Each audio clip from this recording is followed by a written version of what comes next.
you generally leads straight off of internet searches, and then you're putting it in a database, and then finding territories, or how's that kind of working then for you, Phil? In essence, that's what we're working on. I would consider that like phase 2. So I don't want to jump the gun. What I'm really doing today is finding those people that I might work with in the future for those leads. And so in St. Louis, I'm teaching people right now what I've done to build that channel. And what's the sexiest part about the channel is that once you build it, it's free. You know, we spend a lot of money on all the other types of marketing. We don't need to list them all here, but every other type of marketing we spend money on, right? And they're good too. They have their attributes and why they're good, and some are worse than others, but these are the best. And so I think the older I get, I'm getting to that point where I'd rather talk to 10 people and buy 5 houses than I would want to talk to 150 to buy 5 houses. Amen. Yeah, that's the truth. More you can streamline things and deal with truly motivated people that want to make something happen versus those that are just tire kickers or kicking the can down the street, is for sure, right? You got it. I'll give you a good examples, like all the phone leads we're getting these days. What do they say? Well, yeah, I'll sell my house for the right price. Only every day do we hear that, right? That's not these type of leads. It's the exact opposite. That they need to sell the house. Their concern is mom's care. This guy is going to, if he does what he says, this takes a whole burden off of us. You know, it's just, you're fishing in the right pond. Mm-hmm.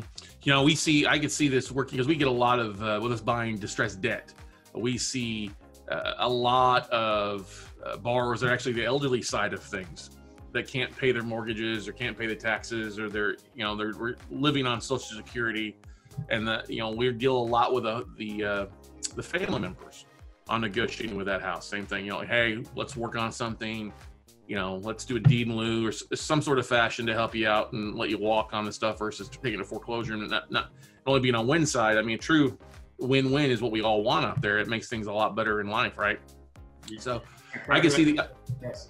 So, I'm sorry, say that again, Phil. I try for that every day to find that I feel like the money side in real estate is going to come. I don't worry about that as much. It's if I help the customer the right way and keep my reputation in the senior living, that I know the greater good is still coming. Because think how big of a deal it is when a $50 million senior living community refers to you. Mm-hmm. How much trust they have to have in you, right? And so, like the bandit sign guy, nothing against bandit signs, but like I look at a person that puts out bandit signs versus what I'm doing, they couldn't be further apart from each other. You know? Such shady guy in the corner. They want to buy a watch for me. Come on now. From an old person. Are you kidding me? It's like, oh, can we make this any worse? And so that's what I'm really teaching, is down to the granular level of how all the stakeholders in this senior industry, which is very insulated, wants to be dealt with. And if you unlock it, it's magic. It's really the best thing I've ever found in our business. That's what I'm so excited to talk about. Mm-hmm. Are you, I'm sure you are, but besides just the local senior living facilities there in Missouri, you're reaching out to other places in the country? Yes. I'm building nationwide networks. And so there's a lot in the data side of when you're starting to go through this with your family, what types of searches you're doing. And, you get caught in these webs of this is the time that they need to be talked to, right? For me, everything with marketing, it's a timing thing, right? If the timing is right, we have a value, and if it's not, then they're not really that good at leads. And so even like the driving for dollars, I love driving for dollars. I love them, they're great.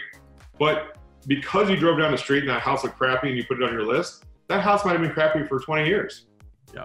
It doesn't mean they need to sell, right? And with most other things, it's like even like I'm not here to bash other types of marketing, right? That's no. We're not at all. Yeah. Comparatively, these have been the best.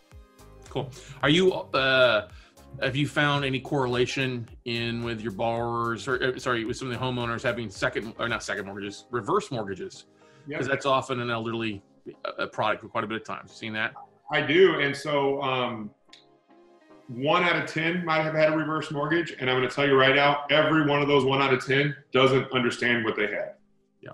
Almost every time, and it's like, no, they're like, no, we don't have a mortgage, and it turns out they owe 140 grand. It's like, how do you, and I don't know who to blame on that one. I just know that industry, I don't think they understand what it is. And by the way, if there's a reverse mortgage, I always say that was probably the best thing for mom anyway, because she got to stay in the house longer. Yep. So good for her, right? There isn't equity anymore like there used to be, but good for mom that she at least isn't. I don't know if that's winning or not. I'm not old enough yet to tell you the answer, but I think staying in my house as long as I can is the win in this life. I'm not, we'll see. I'll let you know 40 years.